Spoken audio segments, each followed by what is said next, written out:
பிரியமானவர்களே, எல்லாம் நல்லா இருக்கீங்களா? இந்த காலையில் உங்களை சந்திக்கிறதில் நான் மிகுந்த மகிழ்ச்சி அடைகிறேன். ஸோ இந்த நாளில் நம்ம கர்த்தருடைய வார்த்தையை தியானிக்கலாம். எரேமியா தீர்க்கதரிசன புஸ்தகம் 30வது அதிகாரம் 17வது வசனம். எரேமியா சாப்டர் 30 verse 17. அவர்கள் உன்னை விசாரிப்பற்ற சீயோன் என்று சொல்லி உனக்கு தள்ளுண்டவள் என்று பெயரிட்டபடியால் நான் உனக்கு ஆரோக்கியம் வரம் பண்ணி உன் காயங்களை ஆற்றுவேன் என்று கர்த்தர் சொல்லுகிறார். நான் உனக்கு ஆரோக்கியம் வர பண்ணுவேன். காயங்களை நான் என்ன பண்ணுவேன்? கட்டுவேன், அதை ஆற்றுவேன். ஒரு நிறைய காரியங்களை நீங்க காயப்பட்டிருக்கலாங்க, நிறைய வேதனைங்க அனுபவிச்சிருக்கலாம். ஆனா இன்னைக்கு ஆண்டவர் அந்த காயத்தெல்லாம் என்ன பண்றாருன்னா உண்மையாகவே சுகமாக்குகிறார். அதுல இன்னும் அழகுபடுத்துகிறார்.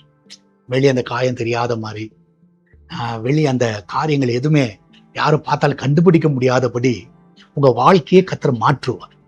யாரும் உங்களை பார்த்து சொல்லவே மாட்டாங்க, நீங்க இப்படியா அப்படின்னு சொல்ல மாட்டாங்க.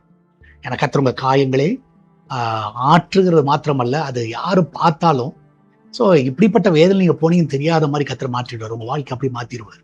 நீங்க விசுவாசிங்க, கர்த்தர் உங்க கூட இருக்கிறார். நம்மள ஜெபிக்கலாமா? நன்றி ஆண்டவரே. இன்னைக்கு அநேகரோட வாழ்க்கைகள் ஆண்டவரே நிறைய காயங்களால் கட்டப்பட்டிருக்கலாம்.